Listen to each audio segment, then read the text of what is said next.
Bismillahirrahmanirrahim. Assalamualaikum warahmatullahi wabarakatuh. Alhamdulillahi rabbil alamin.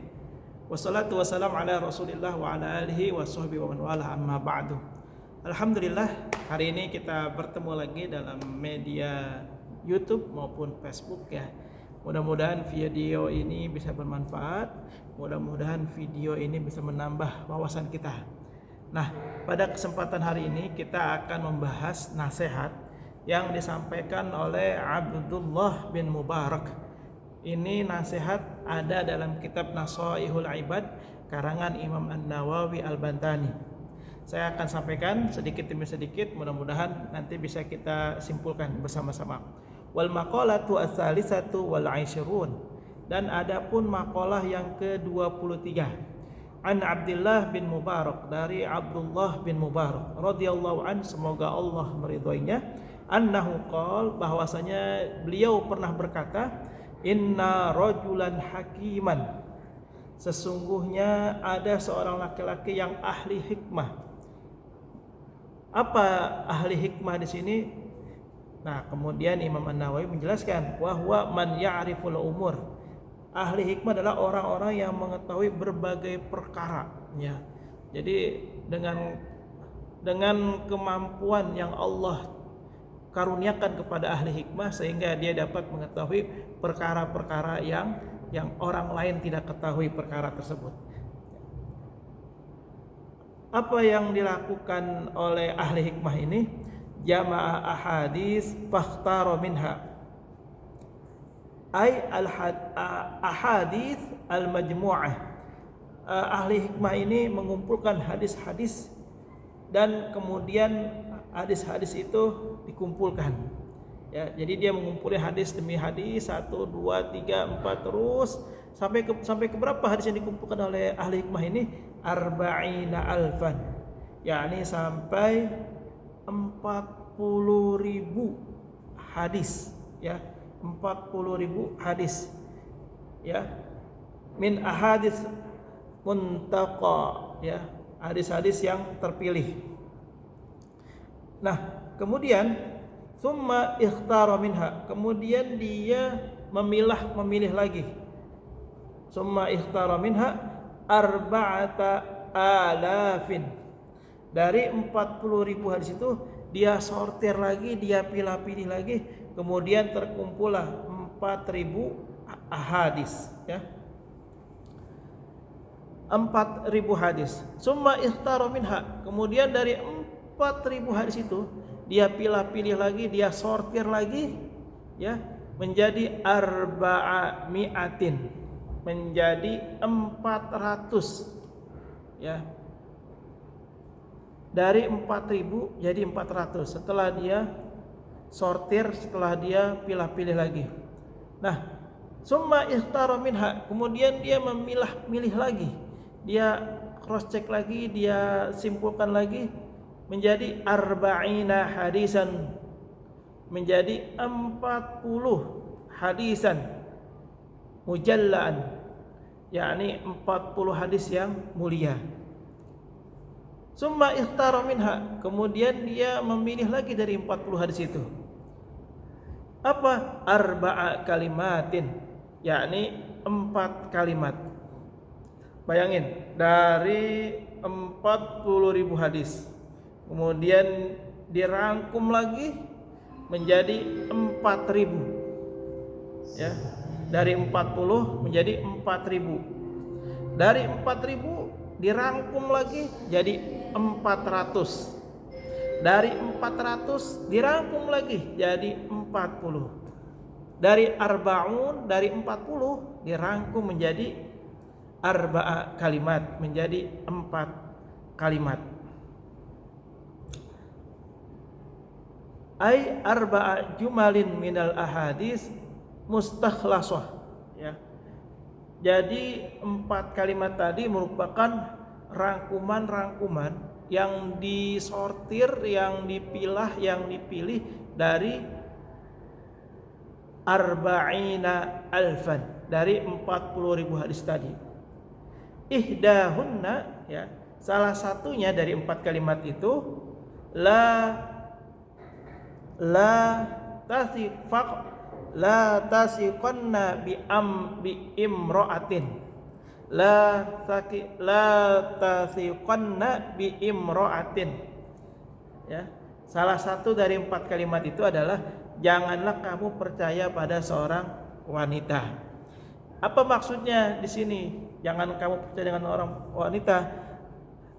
Ai la tatma'innu ilaiha wa la ta'taminnaha. Yang maksudnya adalah jangan kamu tenang kepada seorang wanita dan janganlah kamu mengamanatkan kepada seorang wanita. Apa yang dimaksud di sana? Ala kulli halin, pada setiap keadaan. Bal la budda li rajulin minal ghairati ay karahati syarikatil ghairi fil haqqihi. Bahkan tidak boleh, tidak untuk seorang laki-laki dari rasa cemburu, maksudnya tidak ingin disertai oleh orang lain dalam haknya, ya. Jadi yang dimaksud dengan la taqiqanna bi imra'atin, jangan percaya dengan perempuan, adalah ketika kita tidak memenuhi haknya dia, ya. Jadi kalau haknya seorang wanita tidak terpenuhi, maka si wanita ini akan melakukan tindakan-tindakan yang di luar daripada keumumannya. Bisa jadi dia melanggar sebuah perintah, bisa jadi dia melanggar syariat itu sendiri, ya. Jadi wanita ini jangan diserahi sepenuhnya, ya. Itu yang pertama. Wasaniyah, yang kedua, la taqtaranna bil mal. Jangan kamu tertipu dengan harta. Apa maksudnya? Ai la tazunnal aman minal halaki bisababil mal falam tahfaz umura wala takun makhdu'an bikasratil mal. Maksudnya adalah jangan kamu merasa aman dari kebinasaan sebab harta, kemudian kamu tidak menjaga pada urusan-urusan, dan jangan kamu menjadi orang yang tertipu sebab banyaknya harta. Artinya apa? Jangan sampai harta yang kita miliki itu menjadi kita merasa terbebas dari siksa kubur, dari ajal, terus dari apa lagi? Dari malapetaka, mara bahaya, ya, enggak seperti itu. Jadi jangan sampai kita tertipu sama harta ini. Bahwasanya harta ini itu tidak tidak memiliki manfaat selama tidak digunakan untuk mendekat kepada Allah Subhanahu wa taala. Itu poinnya di situ, ya. Ala kulli halin, dalam setiap keadaan. Ai bala budda min ikhtiyat wa min tadakkuril akhirah. Bahkan tidak boleh, ya, tidak dari berhati-hati dan dari mengingat akhirat.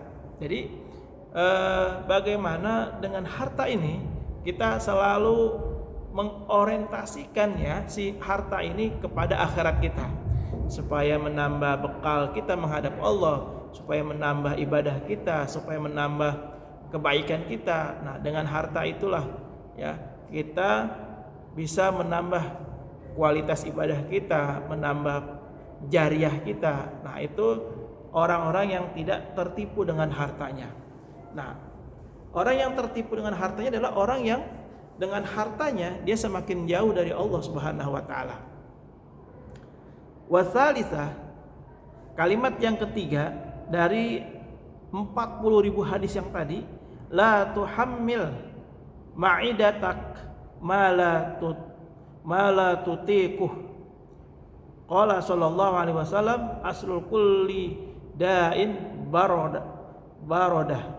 Rawahul Daraqutni an Anas bin Sudni, ya.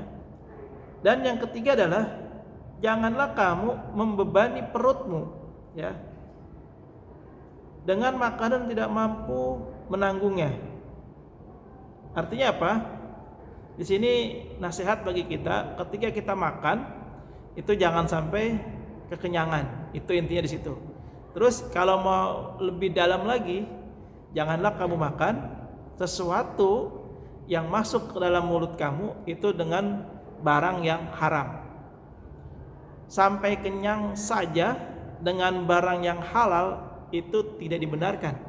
Apalagi ya dengan barang yang haram, tentu ini tidak dibenarkan. Kemudian yang selanjutnya, warabi'ah, dan yang keempat, la tajma' minal ilmi ma la yanfa'uk. La tajma', janganlah kamu mengumpulkan minal ilmi, sebuah ilmu, ma la yanfa'uka, yang mana ilmu itu tidak bermanfaat bagimu. Ya.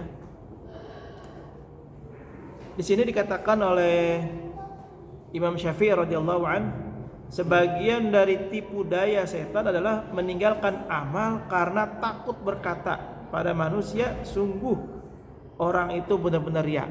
Jadi Imam Syafi'i mengatakan ada orang yang tidak mau beramal karena takut dibilang riya. Nah, ini apa ya? Ini penyakit, dan ini sebuah kondisi yang mana salah satu dari tipu muslihatnya setan. Ketika kita mau berbuat baik, maka kita harus menghilangkan dalam pikiran kita bahwa itu akan bernilai riya atau bernilai pengen dipuji. Jangan.